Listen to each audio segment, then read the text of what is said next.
कराया। आप जानते हैं हमारे वेदों में, यजुर्वेद में विशेष रूप से ऐसे बहुत सारे सूत्र हैं, श्लोक हैं, मंत्र हैं जिनसे बहुत सारा स्पष्ट ज्ञान मिलता है खगोल शास्त्र का।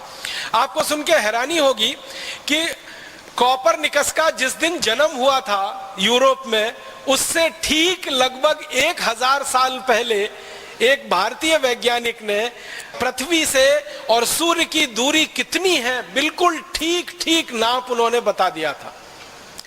और हमारे वो वैज्ञानिक का नाम था आर्यभट्ट। आप हैरान हो जाएंगे, कोपरनिकस ने जितनी दूरी नापी है मील में, वो सारी की सारी दूरी आर्यभट्ट ने कोपरनिकस के जन्म के 1000 साल पहले नाप ली थी। और जितनी दूरी श्री आर्यभट्ट जी ने कह दी है, उस दूरी में 1 इंच इधर और उधर यूरोप का वैज्ञानिक कर नहीं पाया। वही दूरी आज यूरोप में मानी जाती है, अमेरिका में मानी जाती है, प्रमाणित है। तो आप अंदाजा लगाएं कि जब इस देश में ऐसे वैज्ञानिक रहे हैं जिन्होंने धरती से सूर्य की दूरी नाप ली हो, और वो भी यूरोप से 1000 साल पहले, तो आप अंदाजा लगा सकते हैं कि विज्ञान कितना विकसित रहा होगा इस देश में।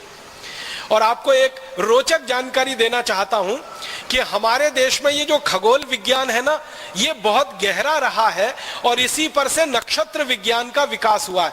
ये खगोल विज्ञान और नक्षत्र विज्ञान में शोध करने वाले वैज्ञानिकों ने ही दिन और रात कितने बड़े होंगे, 12 घंटे का दिन होगा, 12 घंटे की रात होगी, 14 घंटे का दिन होगा, या 10 घंटे की रात होगी, या 10 घंटे का दिन होगा, 14 घंटे की रात होगी, सर्दियों में अलग होगी, गर्मियों में अलग होगी, बरसात में कैसी होगी, ये सारे के सारे आंकड़े दिन और रात के समय के, ये भारत के वैज्ञानिकों के द्वारा निकाले गए हैं और सारी दुनिया में उनका प्रचार और प्रसार हुआ है। हम अभी दिन की गणना करते हैं कि आज हमारा दिन रविवार है, दूसरा दिन सोमवार है, तीसरा दिन मंगलवार है, चौथा दिन बुधवार है, पांचवा दिन गुरुवार है, शुक्रवार है, शनिवार है। ये जो दिनों की हम गिनती करते हैं और इनके जो नाम हमने रखे हुए हैं, रवि, सोम, मंगल, बुध, आपको शायद ये मालूम होगा, नहीं तो मैं कहना चाहता हूं, ये सारे दिनों का नामकरण और इनकी अवधि पूरी की पूरी महान महर्षि आर्यभट्ट की निकाली हुई है और उनके द्वारा ये दिन तय किए हुए। और आपको सुनकर और हैरानी होगी, अंग्रेज जो खगोल शास्त्री हैं और अंग्रेज जो नक्षत्र विज्ञानी हैं, वो इस बात को ईमानदारी से स्वीकार करते हैं कि भारत का रवि, सोम, मंगल, बुध ही हमने ले लिया है और उसी को Sunday, Monday, Tuesday, Wednesday, Thursday, Friday, Saturday कर दिया है। ये सब कुछ भारत से उधार लिया हुआ है। और आपको एक रोचक बात बताऊं, पृथ्वी घूमती है अपने अक्ष पर और सूर्य के चारों तरफ भी। यह बात सबसे पहले भारतीय वैज्ञानिकों ने प्रमाणित की थी 10वीं शताब्दी में।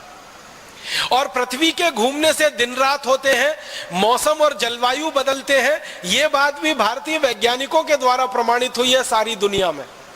तो भारत के वैज्ञानिकों ने खगोल शास्त्र में, नक्षत्र विज्ञान में जबरदस्त काम किया है। सूर्य है, सूर्य के कितने उपग्रह हैं और उन उपग्रहों का सूर्य के साथ अंतर संबंध क्या है, यह सारी खोज भारत में 3री शताब्दी के आसपास की है। जब दुनिया में कोई पढ़ना लिखना भी नहीं जानता होगा, उस समय भारत में यह खोज चलती रही है कि सूर्य क्या है, सूर्य के उपग्रह क्या है, उनके आपस के अंतर संबंध क्या है। तो खगोल शास्त्र की, नक्षत्र विज्ञान की विद्या बहुत अद्भुत और बहुत ऊंची है। एक अंग्रेज है, उसका नाम है डेनियल डिफो। वो ये कहता है कि ये भारत के वैज्ञानिक कितने ज्यादा पक्के हैं गणित में कि चंद्र ग्रहण और सूर्य ग्रहण का ठीक ठीक पता बता देते हैं सालों पहले। आज के दिन चंद्र ग्रहण होगा, आज के दिन सूर्य ग्रहण होगा और इतने बजकर इतने मिनट पर होगा, ये भारत के वैज्ञानिक कई कई साल पहले बता देते हैं। 1708 के समय ये लंदन की संसद में कह रहा है कि मैंने भारत का पंचांग जब भी पढ़ा है, मुझे एक प्रश्न का उत्तर कभी नहीं मिला कि भारत के ऋषि, महर्षि, वैज्ञानिक कई कई साल पहले कैसे पता लगा लेते हैं कि आज चंद्र ग्रहण पड़ेगा, आज सूर्य ग्रहण पड़ेगा और इस समय पर पड़ेगा और सही सही सही वही समय पर पड़ता है। इसका माने भारत के वैज्ञानिकों की नक्षत्रों के बारे में, खगोल विद्या के बारे में बहुत गहरी गहरी रिसर्च है, शोध है, ये इसी के आधार पर हो सकता है। तो इस तरह का भारत है। और एक दो जानकारी दूं शिक्षा के बारे में कि भारत का अतीत अगर हमें अच्छे से समझना है तो भारत की शिक्षा को समझना पड़ेगा, क्योंकि साइंस और